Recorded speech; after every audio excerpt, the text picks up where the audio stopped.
Hi hello नमस्कार मित्रमैत्रीण, आज आपण हिरव्या मुगाची छानपैकी अशी सुकी भाजी टिफिनसाठी करणार.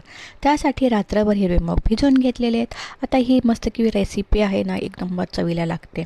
आता बघा, जिऱ्यावर मस्त की फोडणी द्यायची, तेलामध्ये परतून घ्यायचा जिरा, भरपूर सारा लसूण, कांदा, हळद, मीठ, हिंग टाकून घ्यायचा, टॅमॅटो टाकायचा, हिरवे मूग छानपैकी टाकून घ्यायचे आणि इकडून तिकडून पसरून घ्यायचं, मीठ चवीनुसार टाकायचं. तर ह्याच्यामध्ये मी मिरची डायरेक्ट टाकली नाही, तर मग हिरव्या वाटणामध्ये टाकलेली आहे. हिरवा वाटण मस्त की वाटून घेतले आणि त्याच्यामध्ये वरून पेरून घ्यायचं आहे. आणि इथे बघा छान मस्त हिरवा वाटण लावून घेतलं आहे सुका असा.